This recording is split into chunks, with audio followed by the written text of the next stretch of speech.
Welcome, my dear viewers, to my program. And today I want us to discuss on what we call factors that lead to failure in life. And one of the things that makes people to fail in life is basically what we call lack of persistence. We normally say, and we say it casually, that practice makes it perfect. But the question is, what are we talking about in terms of practice? If I may give you an example of Eliud Kipchoge, we all admire him. This is a man who made more than 400 million shillings within a span of 1 hour, 59 seconds or thereabouts.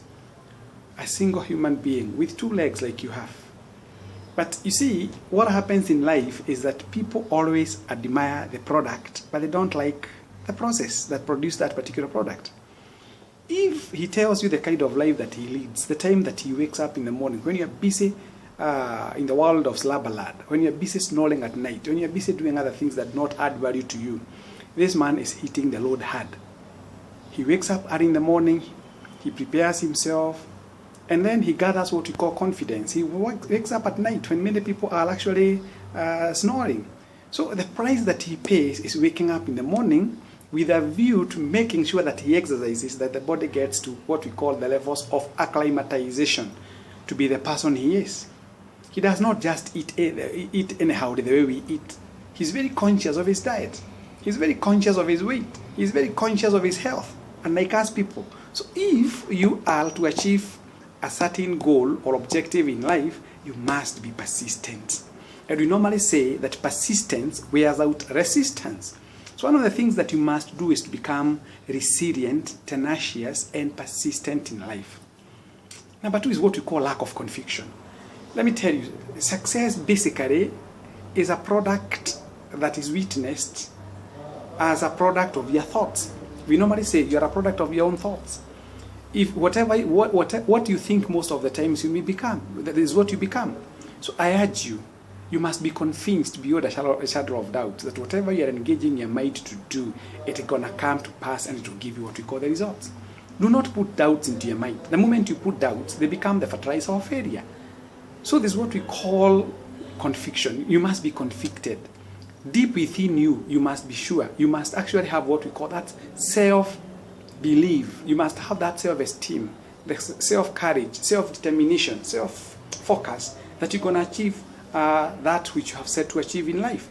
It is very, very key. And one has to realize that success that does not just come anyhow. It requires a lot of planning and execution. Remember, it takes about 80% of your time planning, and then of course 20% execution. So you don't have to fear.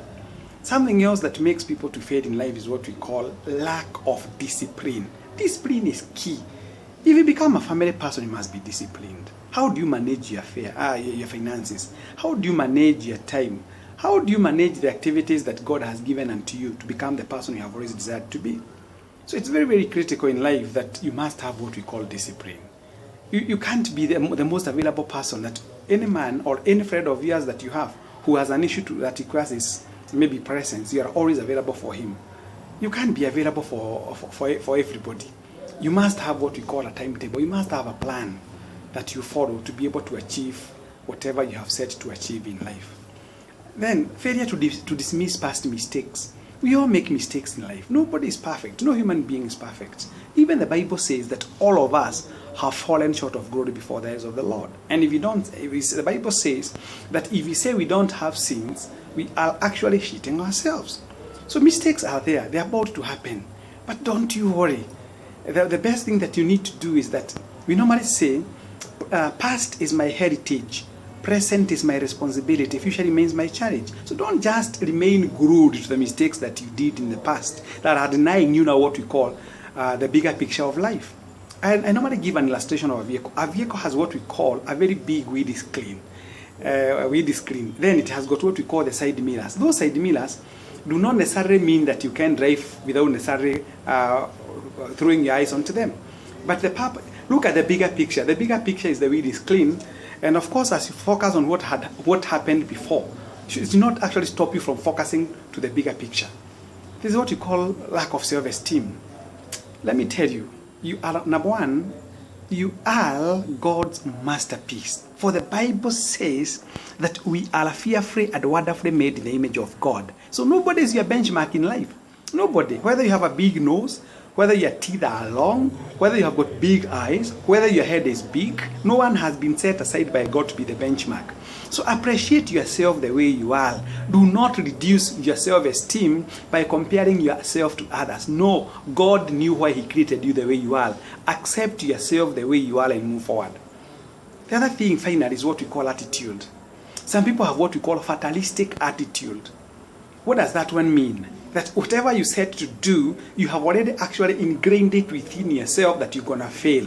And as I told you earlier on, that your minds, whatever you think most of the times you become. And whatever your mind conceives most of the times gives it out as the output. So avoid what we call fatalistic attitude. And we normally say that your attitude will always dictate your altitude in life. And the Bible confirms this by saying that as a man thinketh, so he is. So maintain positive mental attitude and things gonna work. God bless you. Continually watch my YouTube channel, Dr. Paul Kibicho YouTube channel, for more information. May God bless you. You have always been a blessing to me. God bless.